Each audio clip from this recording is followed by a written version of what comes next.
I'm headed through the drive-through at Hardee's for a treat. It's a special day. I've been waiting for this day for months. It's my first overnight astronomy camping trip of 2026. I haven't been able to get out yet this year. I don't want to go when it's too cold. Now, a lot of times when it's really cold, the sky's gorgeous, but I don't trust my laptop much below 20 degrees if I'm going to spend a whole night out taking pictures. And when it gets down around 0 degrees, I don't trust my propane tanks to be very efficient. So I always try to stay at least over 20 degrees. But in the wintertime, when it's clear, it's cold, and when the clouds make a canopy over us, then it gets warm, but you either have warm, cloudy, or clear, cold. Today it's 48 degrees, don't even need a coat. And tonight, I don't think won't drop below freezing, I don't think. So it's just the perfect night for my first night out.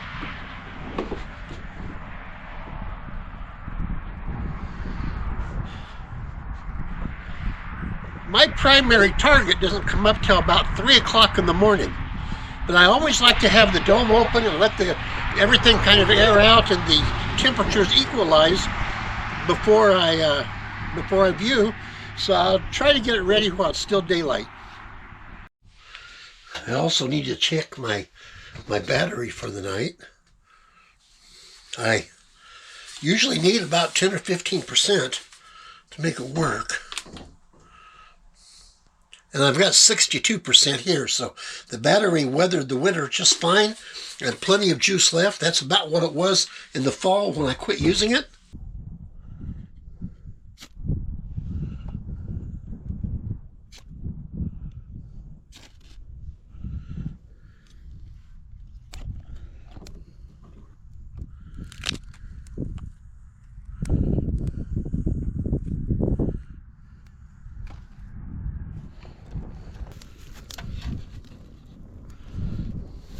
The bed is made, more or less, probably more less than more.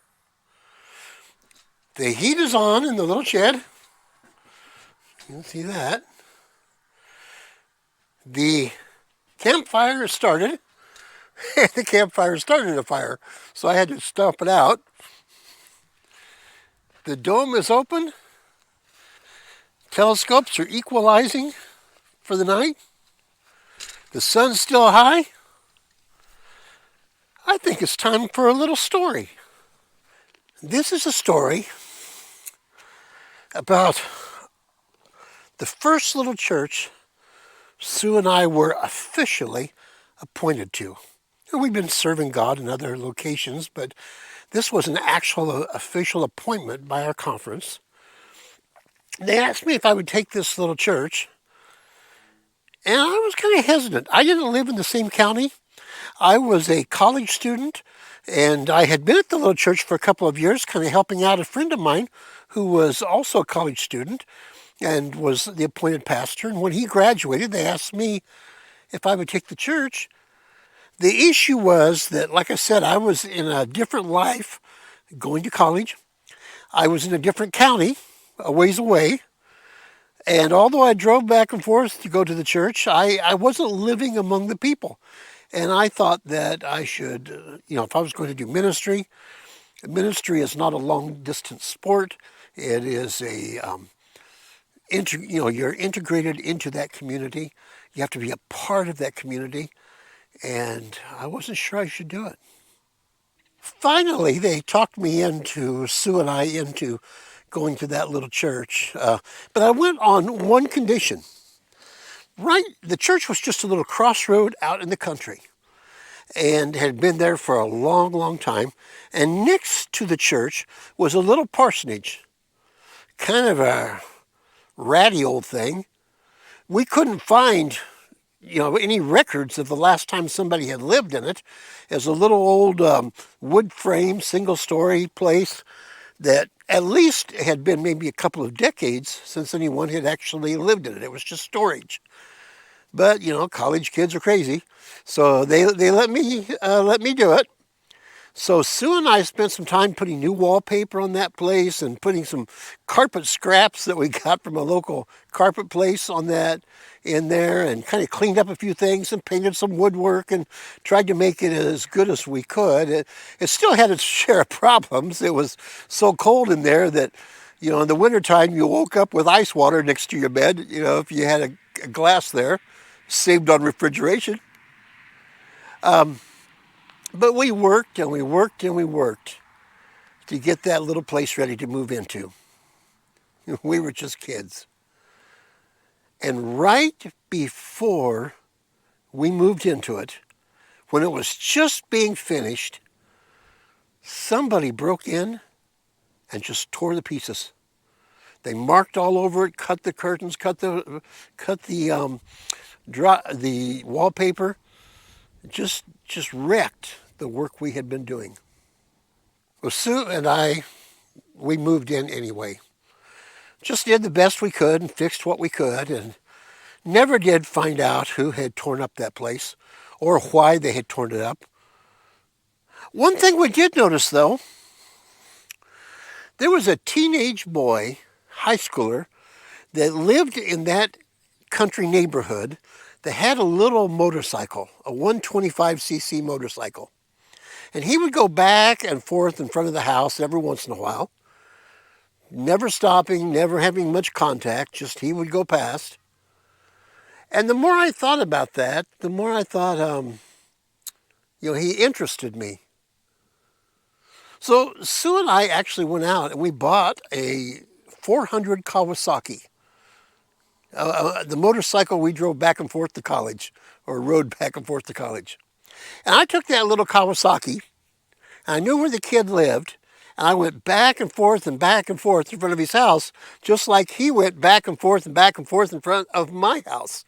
And he'd be one day, I'd be another day. We got to where we kind of wave, and then there came a day when we kind of stopped to look over each other's motorcycles.